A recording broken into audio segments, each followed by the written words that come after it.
What's good, YouTube? Welcome back to the channel, and as always, thank y'all very much for tuning in. Really appreciate each and every one of you. It means a lot to me. Over the weekend at round 7 of AMA Supercross and the Super Motocross World Championship in Arlington, we had some controversy regarding jumping on some red lights, the caution flags, and all that good stuff on the finish line double in both classes. Both main events were epic, but they did not come without some drama at the National. In the 250 class, Sushi was absolutely screwed out of the lead and most likely the win, while the 450 class saw Tomac, Webb, and Roxon all jump on a caution flag, but there were 0 penalties dished out. How is that even possible? The AMA released a statement today regarding their decision to not penalize anyone in either of these instances. So today, I'm not going to try to get you guys to agree with these decisions, but I am going to try to help you guys understand them a little bit better. I'll give you guys my opinion on this whole deal, and of course the comment section is going to be open for discussion, as I know this is a bit of a hot mess, a hot topic that's already got the people going. But before we get into this total disaster from the weekend, I got to give a huge thank you and a shout out to my channel sponsors, because they're the ones who help me get to all the races I go to. They're the ones who help keep this channel going, so please guys, do me a favor and go check them out. Huge thank you to ASV Inventions, home of the Unbreakable Lever, Serious Studio, who can take care of all your merch needs, and the DesignLabCo.com. They got some great designs in their lab at their co, and if you need graphics, look no further than there. I have links and discount codes in my video description, and if you guys buy from them, a small portion of the sale goes to me to help keep us going. So if you're supporting them, you are literally supporting me. And also, I'm doing the TV announcing for the GT Arena Cross Series on Fox Sports 1 and Fox Sports 2 with Daniel Blair. Here's the airing schedule. Would really appreciate it if you guys would tune in. Not only will entertainment be guaranteed in your contract, but it'll also help me keep my job. But thank you guys again for watching. Hope you enjoy today's video.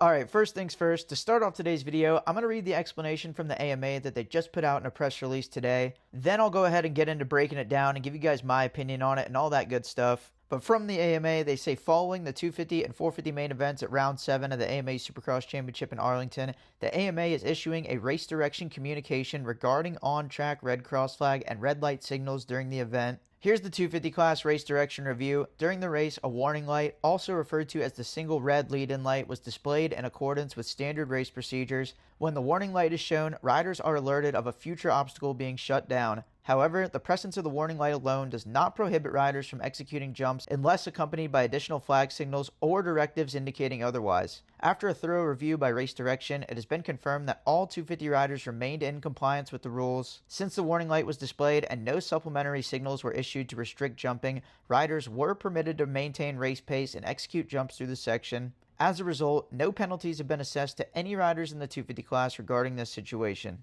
Then on to the 450 class race direction review. A separate situation occurred during the 450 main event involving a red cross flag being displayed at the finish line stand. At the time of the incident, no corresponding red lights or red cross flags were illuminated in the section leading into the jump. Following a comprehensive review, Race Direction determined that there was no blatant violation of the red cross rule. Riders were already committed to the jump without a visible warning light to reasonably signal the restricted condition prior to takeoff. Given the absence of illuminated red lights and the lack of advanced visual indication before rider commitment, officials concluded that the circumstances did not warrant penalties. As a result, no penalties have been assessed to any riders in the 450 class regarding this situation. The AMA and its race officials remain committed to consistent rule enforcement, rider safety, and clear communication under all race conditions, and will carefully review our current lights procedure to ensure it continues to provide the highest level of safety and clarity for all participants. As a result of these scenarios, we've identified opportunities for improvement and have adjusted lighting operations and flagging procedures. That's the AMA's official stance on the incidents and their lack of penalties, but now we'll get into my thoughts and I'll try to break it down a little bit further, and I'll give you guys my opinions on all this stuff. But first off, to start out by getting into the nitty-gritty of this 250 incident, the premise behind the lack of penalties is that the red light that was on the small double leading into the finish line is called a lead-in light, and the purpose of this light is not to make people roll the small double, but rather to let them know that there's supposed to be an incident coming up shortly ahead on the next obstacle, which in this case, that was the finish line. The light is supposed to indicate that a caution will be coming up on the next obstacle, and as a racer, I can actually appreciate the thought behind the system, because coming out of that flat corner, pushing through that small double, and then last second seeing a flag and having to slow down and roll the finish line would be super sketchy. There's a good chance it would warrant even more caution flags, or people would actually likely just air it out because it's too late to react. But back to this specific incident, I'm thinking Joe sees the red lights immediately exiting the corner before the finish line, and his first instinct had to have been to roll the jump because that's typically what you do in a red light situation. I think these lead-in lights are a little bit less common, but when lights are on a triple, you're never allowed to jump it, so Joe went to the Muscle Memory Invitational and locked the brakes up to roll the jump. The only problem here is that there was no flag on the finish line, and in hindsight, Joe ended up rolling the jumps for nothing.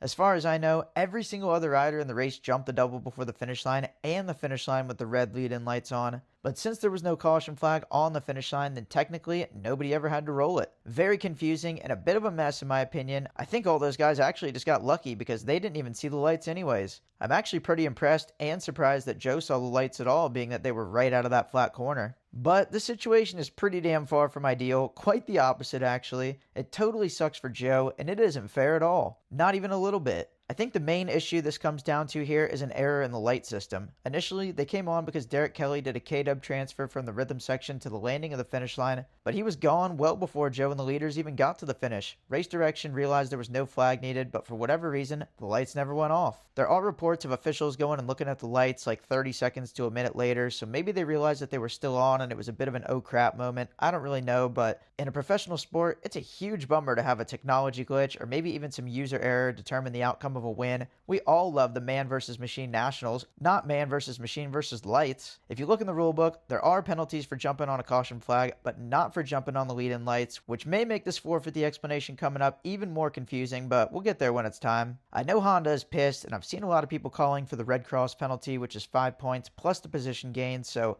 for Pierce Brown, that would be an 8-point penalty right off the rip, but they would need to literally penalize every single other person in the race besides Joe Shimoda if they did that. Every other rider went Benjamin Franklin, so I guess it's just Joe that got penalized for overly following the rules. Maybe Joe was confused on the lead-in light situation. Supposedly they talk about him in riders meeting every weekend, and I'm not a racer, I don't go to riders meetings, but I just learned about these things after the race on Saturday night. I can't say enough about how bad this sucks for Joe and how not cool I think it is that the lights were on for no reason, but when you look at the rules, I'm not entirely sure how you penalize the guys without there actually being a caution flag. Again, that's going to make this 450 explanation even more confusing, but as far as this one goes, I think it just comes down to an issue in the lead-in lights and Sushi getting completely screwed. And as unprofessional and disastrous as this whole light situation is, one thing I do think this will lead to is improvements in the process and the light system. The AMA has kind of had a long-standing reputation of making some bad calls at times, but over the last several years, everyone in the pits has actually given them a lot more credit than in years past for doing a better job. And again, this situation's a total mess. You can't sugarcoat it. There's no way around it. But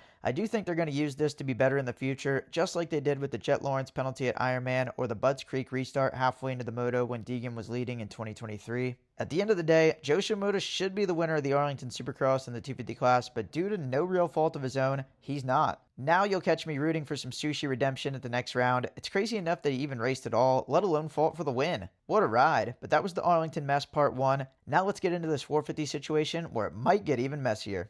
In the 450 main event in Arlington, we had another instance of controversy as Ken Roczen, Eli Tomac, and Cooper Webb all jumped the finish line on a caution flag. Not the lead-in light, the actual caution flag. And if you look in the rulebook, there are clear penalties already set in place for jumping on a caution flag. There are even penalties specific to doing it in the main event. At first glance, this kind of seems like it would be a no-brainer, a lot more cut and dry than the 250 disaster, right? Well, maybe not. In the 250 class, the lead-in lights were on, but there was no flag. In the 450 class, there were no lead-in lights on, but there was a flag. The boys were all over the place the other night. Maybe we need a breathalyzer to enter the chat. Yeah, just kidding. I mean, mistakes do happen, but man, they seem to happen way too much in Arlington. So the reasoning for no penalty here for the guys that jumped on caution in the 450 class was since there were no lead-in lights, they didn't feel like they gave the guys enough of a warning to not jump the finish line where the flag was. That's why the AMA press release says that the riders did not, quote, blatantly violate the red cross rule. The lack of lead-in lights opened the door for some ambiguity and a judgment call, which we don't usually like those. We like it to be a little bit more black and white, but this was in the contract for this one. And remember what I talked about in the 250 explanation. Pushing through that double before the finish line and then locking up the brakes to roll the finish line would be a sketchier than kindergarten artwork operation. But with that being said, it appears that Hunta somehow found enough time to get warned and not jump it. I didn't see it myself, but people are reporting that Hunta rolled it while the other 3 jumped it, so that'll just piss Honda off even more, and honestly, props to Hunta and Joe for being so aware of everything going on in such an insane environment on a Gnarls Barkley Survival Arlington track. I'm pretty sure I would have gone Helen Keller mode and been completely oblivious to all of it if I actually had the talent to get out there. But once again, this whole situation stems from issues with the damn lights. If the lights were on, then all three of these guys are getting penalized, but since there were no lights, they're kind of getting lucky on this one and they're getting off scot-free. And luckily Hunta still won, but he kind of got penalized for following the rules. Seriously, I'm so glad Hunta still won, so it wasn't a double Honda getting screwed over National. But he still lost time from that, and it still could have affected the race. That's not what any of us want. We want to see the boys go mano-a-mano straight up. The decision on this one is a little bit more confusing to me than the 251 because at the end of the day,